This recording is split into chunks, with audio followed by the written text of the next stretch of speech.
All right, Shalom. Before I begin, I'd like to give all praises, honor, and glory to Yahweh, Bahashim, Yahweh Shai, Bahashim, Kodash.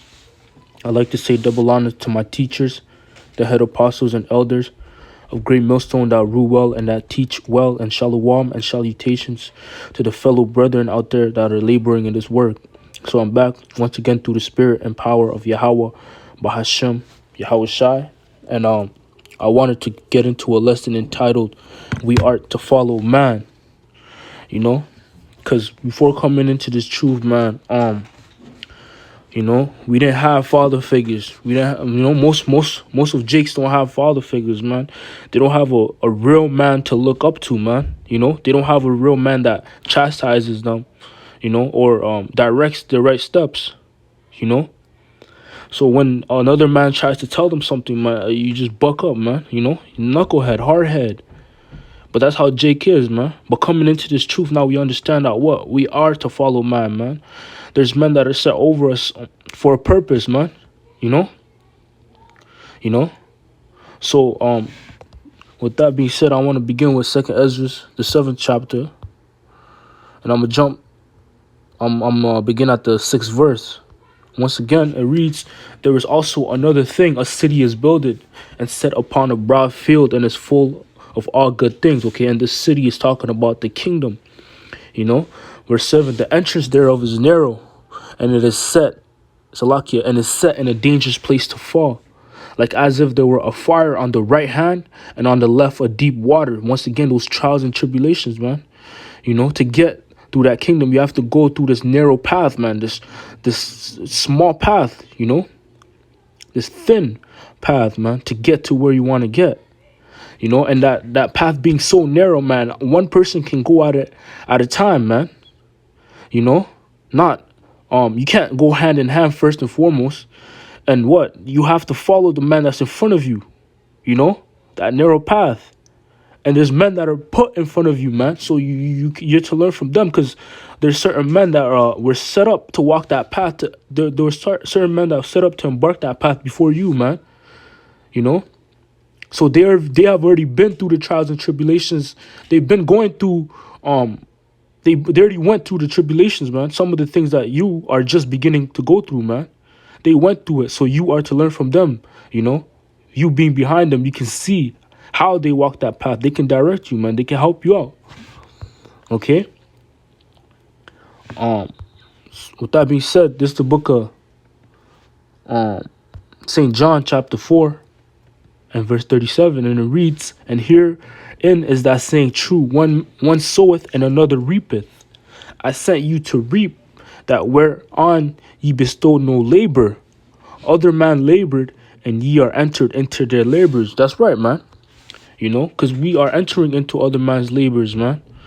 First and foremost, beginning with the elders and apostles of Great Millstone, and then also you have camp leaders, man. In your respected area. Okay? And you are to follow those men. Why? Because Yahweh Shemashah set those men up to be the leaders for a reason, man. And we're to take counsel from them. Okay? So once again, man, that narrow path, this used to follow the men that's in front of you. Okay, because there's certain things that they have walked and they have gone through, man, that you're only beginning to go through, and they can direct you, man. They can correct and reprove you on how to handle those tribulations, man. And that's why in the book of 1 Corinthians, the 10th chapter and the 13th verse, it reads, "There had no temptation taken you, but such as is common to man." So it's common, man. Those trials and tribulation, man, a lot of people go through it. So everything that you go through, another brother had already probably gone through it, man. They most likely, So if they're to, they can help you establish your way, man. Okay, and it reads on, "But the Most High is faithful, who will not suffer you to be tempted above that ye are able, but will with the temptation also make a way to escape, that ye may be able to bear it." Okay, but the point there, I just wanted to get in that the point I wanted to get is that there's no temptation but such as is common to man, you know. So the men in front of you have gone through the tribulation you're just beginning to go through, man. You know, and they can help and guide you through that, through the spirit and power of Yahweh Bashim Mashai. That's why they were set up in front of you, man. You know. So this is the book of 1 Corinthians chapter 11 and verse 1. Be ye followers of me, even as I also am of Yahweh Shai, you know. And that's Paul, man. That's Paul speaking, you know. Paul said to follow him even as he also is a follower of Yahweh Shai. So you're to follow the men that are following Yahweh Shai, that have the spirit of Yahweh Shai in them, man. You know. That's the way you should go. The men that have that spirit, that are following Yahweh Shai, man. That are ahead of you, man, on this path. Okay? So jump into the book of Sirach or Ecclesiasticus, chapter 6, and I'm going to begin at verse 32.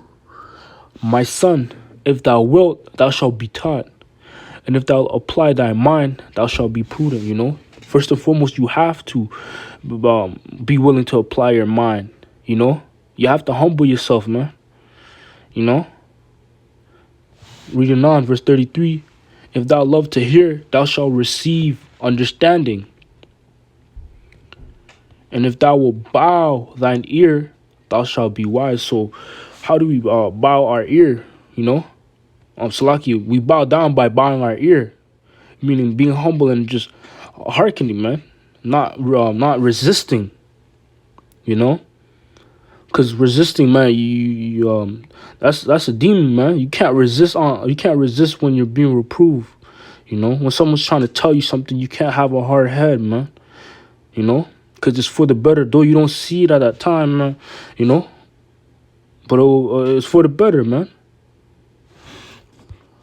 All right.